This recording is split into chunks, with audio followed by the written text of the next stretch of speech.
Fala galera, tudo bem com vocês? Bem-vindos ao canal do Pestana, sou o professor Edson Pestana de História.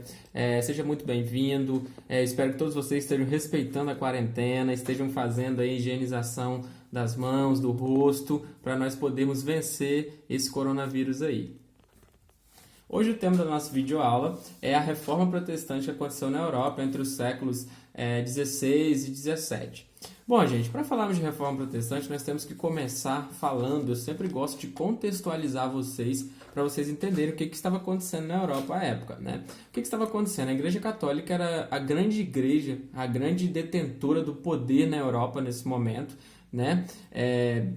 Às vezes se chocava um pouco com o poder dos reis, né? Porque nós estamos falando do século XVI, século do absolutismo, tá? Os reis às vezes tentavam ser mais poderosos do que o Papa, tentavam bater de frente com a igreja, mas a igreja era uma grande instituição, muito respeitada, muitos fiéis, muito rica, muita terra a Igreja Católica possuía, tá? Então, assim, era muito difícil você bater de frente com a igreja. Tanto que no passado, quando eu falo Reforma Protestante, vem quem na sua cabeça? Vem Martinho Lutero, né? Vem João Calvino.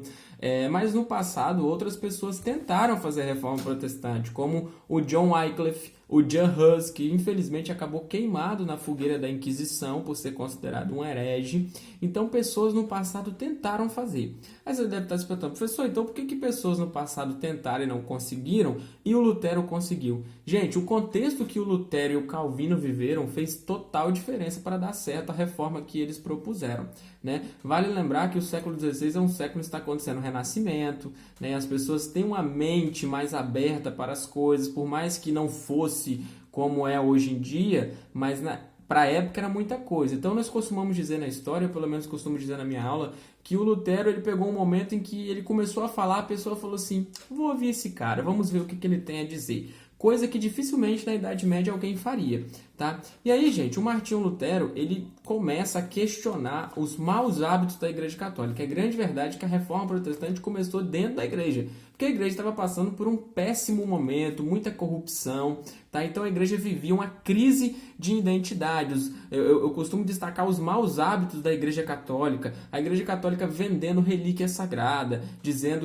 vendendo pedaço de madeira dizendo que era da cruz, vendendo pedaço de pano dizendo que era o santo sudário de Cristo, né? Todas essas coisas, gente, contribuíram para a imagem da Igreja Católica ficar muito manchada, né? Papas se casando, tendo filho, tendo amante, como foi o Alexandre Borgia, né?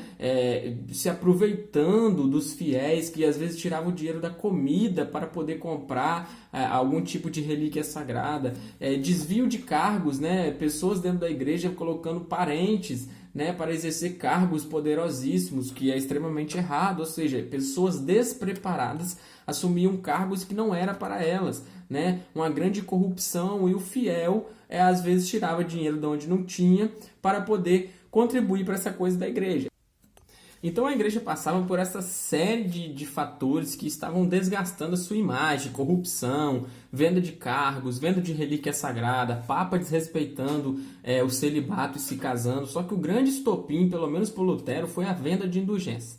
Lutero considerava inadmissível alguém dizer que vendia o perdão do seu pecado, né? O Lutero não aceitava isso, dizia que Cristo nunca disse isso e que na Bíblia isso nunca está descrito em nenhum momento da Bíblia que você pode ter acesso para ler ela, né? Então o Lutero não aceitou isso, né? Que foi o estopim para ele. Ele fez uma viagem a Roma, voltou muito decepcionado, inclusive. O próprio Lutero havia comprado, né, algumas indulgências e depois ele se arrepende amargamente daquilo que ele fez. Inclusive eu quero deixar aqui uma indicação de filme para vocês, que é Lutero, está inclusive disponível aqui no YouTube, só vocês jogarem Lutero, o filme é de 2002, é muito bom mesmo, mostra como é que foi a reforma.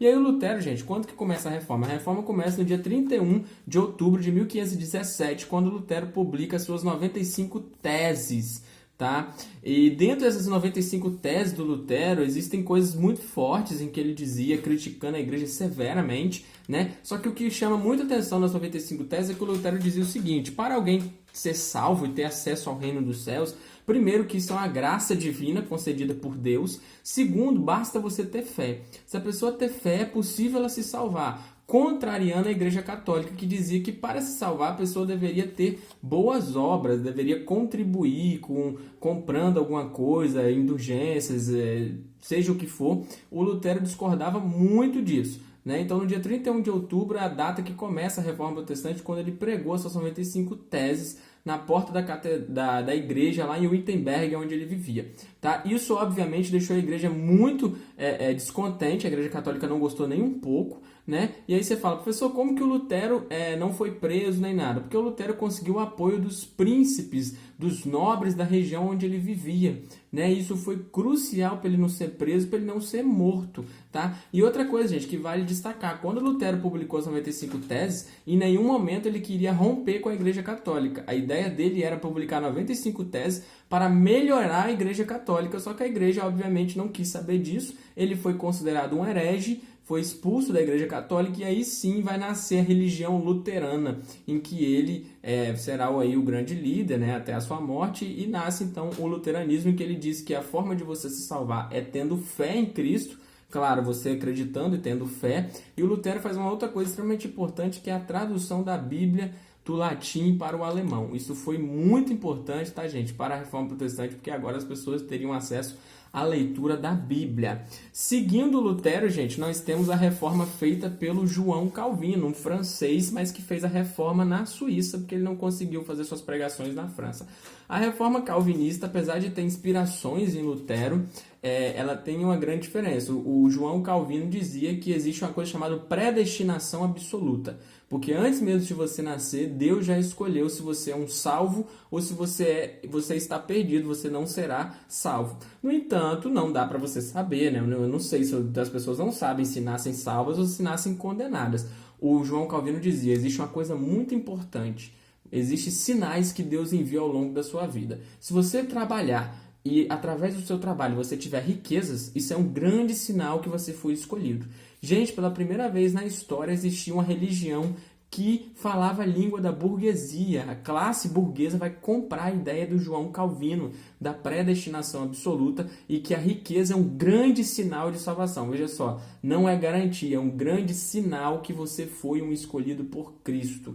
Tá? O Max Weber escreve um livro muito interessante chamado A Ética Protestante e o Espírito Capitalista, em que, segundo ele, o protestantismo, essas religiões que têm muita atenção da burguesia, anda lado a lado com o desenvolvimento capitalista. O Calvino dizia, se você trabalhar, poupar o seu dinheiro e com isso você conseguir riqueza, isso é um grande sinal que Deus escolheu você. Né? Para fechar aqui as três principais reformas, nós temos a reforma anglicana, feita na Inglaterra pelo rei Henrique VIII, porque Henrique VIII queria se divorciar de Catarina de Aragão, porque ela não dava a ele um herdeiro masculino.